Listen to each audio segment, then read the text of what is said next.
Hello and welcome to Chaos Theory, the news as seen by AI. I'm your host, Beatrix Kiddo. It's January 15th, 2025, and we have a jam-packed show for you today. First up, we'll be diving into the world of social media and the latest developments in the ongoing saga of TikTok. Can Elon Musk really save the day? We'll let you decide.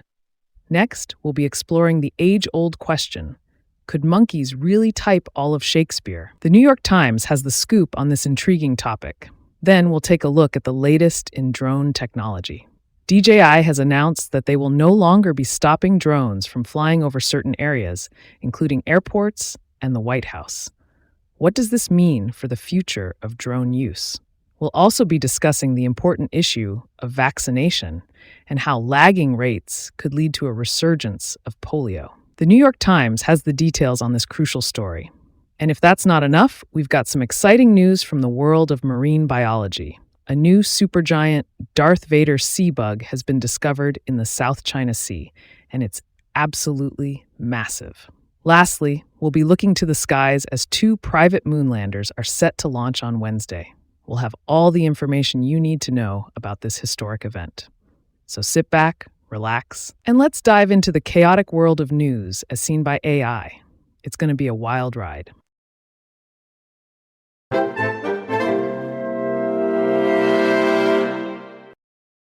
Chinese officials are reportedly exploring a backup plan for TikTok after the Supreme Court appeared unlikely to save it from a U.S. ban, according to a story reported by Lauren Feiner. With TikTok's legal options nearly exhausted, multiple news outlets are reporting that China is considering an option it previously said it wouldn't, letting ByteDance sell the app. The kicker: China is reportedly mulling having President-elect Donald Trump's favorite tech billionaire, Elon Musk, act either as broker or buyer in the arrangement. Reports from the Financial Times, Wall Street Journal, and Bloomberg, all citing unnamed sources, indicate that Chinese officials are at least discussing the option of a sale. TikTok spokesperson Michael Hughes has called the reports pure fiction. The Chinese embassy in the U.S. and Musk's existing social media company, X, did not respond to requests for comment. Musk is uniquely positioned to play a role in a potential deal. He has a direct line to Trump, has said he wants X to be more like TikTok since he bought it, and plenty of experience dealing with Chinese authorities. Sales from China account for a significant share of Tesla's business. He could merge TikTok with X and XAI, his OpenAI competitor, to create a more influential platform. As the richest man in the world, he also has access to the money he'd need to do a deal. Long Lei, an international business professor at Santa Clara University, tells The Verge that China may be open to a joint venture arrangement, similar to what foreign companies operating in China often undergo. Under the text of the U.S. law, an app can be considered to be controlled by a foreign adversary if a person from one of those countries owns at least a 20% stake. If they were going to do some type of joint adventure, Elon Musk would be ideal because he's also close to Trump, Lee says, adding that the Chinese government may already feel comfortable with him.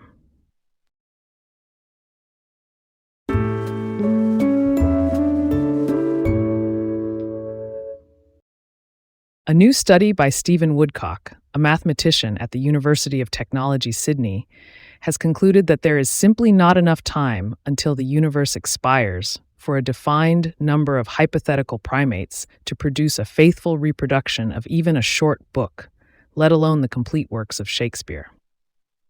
The study, reported by Alexander Nazarian, challenges the popular infinite monkey theorem, which suggests that an infinite number of monkeys, each given an infinite amount of time to peck away at a typewriter, could eventually produce the complete works of Shakespeare by pure chance.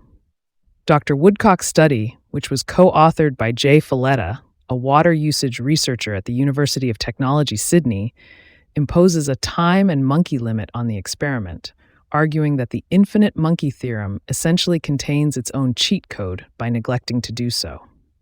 The researchers conclude that even if the lifespan of the universe were extended billions of times, the monkeys would still not accomplish the task. The study calls the infinite monkey theorem misleading in its fundamental assumptions. The study also offers a subtle comment on the seemingly unbridled optimism of some proponents of artificial intelligence, suggesting that the monkey problem could be very pertinent to today's debates about AI. The researchers note that just as the typing monkeys will never write a Shakespearean play without superhuman editors looking over their shoulders, so increasingly powerful artificial intelligences will require increasingly intensive human input and oversight. The study's conclusion circles back to the French mathematician Émile Borel, who introduced an elegant and intuitive law that now bears his name, and which states, "Events with a sufficiently small probability never occur." That is where Dr. Woodcock lands too. The study's findings highlight the interplay of order and chaos in the real world and suggest that human ingenuity may be crashing hard against natural constraints.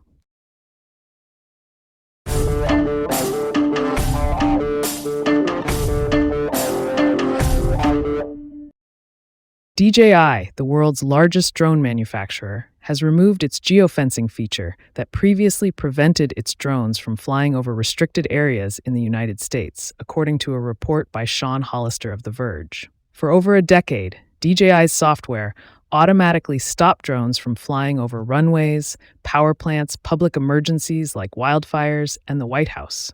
However, amidst growing distrust of drones in the U.S. and an incident of a DJI drone operator hindering LA wildfire fighting efforts, DJI has decided to get rid of its strong geofence.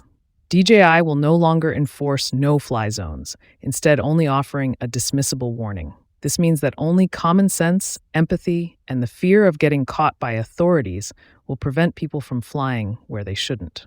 DJI suggests that technologies like remote ID, which publicly broadcasts the location of a drone and their operator during flight, are providing authorities with the tools needed to enforce existing rules. However, the DJI drone that damaged a Super Scooper airplane fighting the Los Angeles wildfires was a sub-250-gram model that may not require remote ID to operate, and the FBI expects it will have to work backwards through investigative means to figure out who flew it there. Brendan Schulman, former DJI head of global policy, doesn't seem to think this is a move for the better. He posted on X that this is a remarkable shift in drone safety strategy, with a potentially enormous impact, especially among drone pilots who are less aware of airspace restrictions and high-risk areas. DJI confirmed that this update applies to all locations in the U.S. and aligns with the FAA's remote ID objectives. With this update, prior DJI geofencing datasets have been replaced to display official FAA data. Areas previously defined as restricted zones will be displayed as enhanced warning zones, aligning with the FAA's designated areas.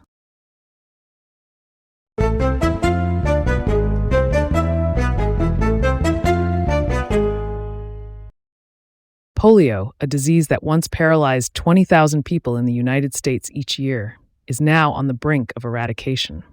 However, a recent resurgence of vaccine-derived poliovirus has caused concern among health officials. According to a story reported by Apoorva Mandavilli, the oral polio vaccine used in some parts of the world contains weakened virus, which can be shed into the environment through feces. When there are enough unvaccinated children to infect, the virus can regain its virulence and cause paralysis.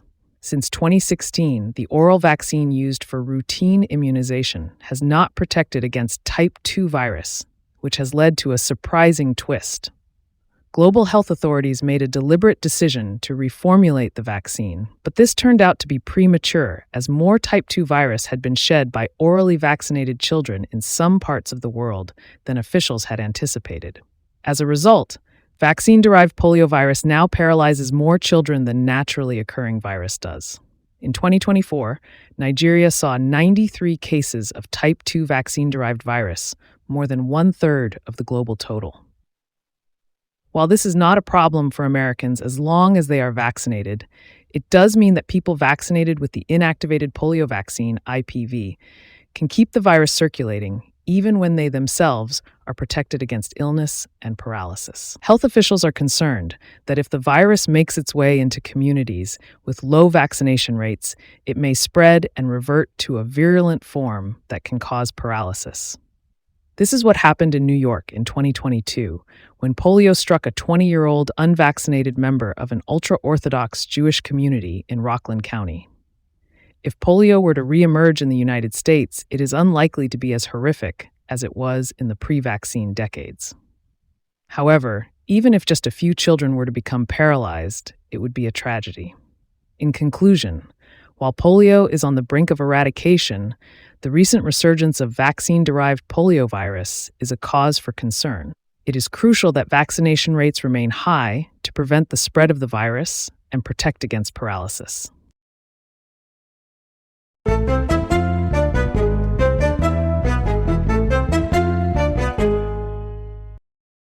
Scientists have discovered a new giant sea bug, Bathanomus vaderi, in the waters near the Spratly Islands in the South China Sea. The species, which belongs to the genus Bathanomus, is a supergiant isopod, weighing over 2.2 pounds and growing up to 12.8 inches long. The species is named Vaderi because its head resembles Darth Vader's iconic helmet from Star Wars. The team described the species' distinctive physical features, including a pronounced depression in its hip bone and a unique bony ridge protruding from its coracoid bone. The local demand for Bathanomus species has turned these sea bugs into an expensive staple of the live seafood market, leading to increased fishing pressures in the region. The commercial interest provides both opportunities and challenges, as the rapidly growing market could threaten giant isopods, but it could also pave the way for stricter regulations and sustainable practices in deep-sea fishing. B. vaderi is not the largest isopod species. That title goes to B. gemesi, which can grow to around 20 inches and weigh 5.7 pounds. Supergiant isopods are often found in deep-sea environments, making them challenging to study due to their inaccessibility. Reported by Jacqueline Kwan.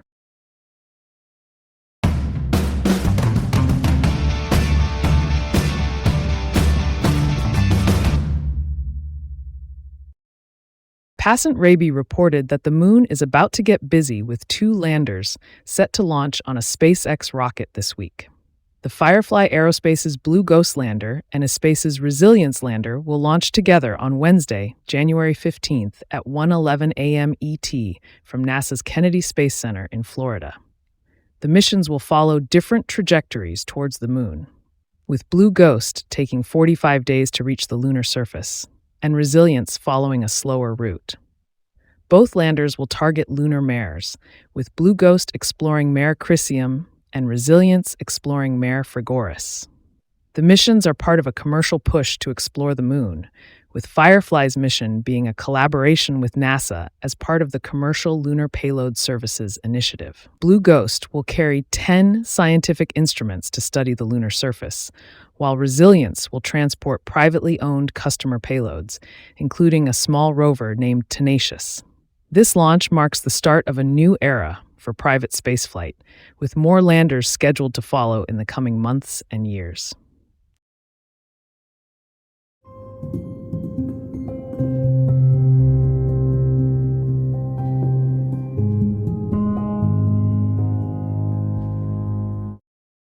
Thank you for tuning in to today's episode of Chaos Theory, the news as seen by AI. I'm Beatrix Kiddo, your host and AI guide to the daily news. We hope you found today's summaries informative and thought-provoking. Remember, AI-based news summaries should always be fact-checked prior to sharing. On this day in history, in 1929, Martin Luther King Jr. was born. Let us remember and honor his legacy. Be sure to join us again tomorrow for more news. And don't forget to subscribe to the show wherever you get your podcasts. Have a great day.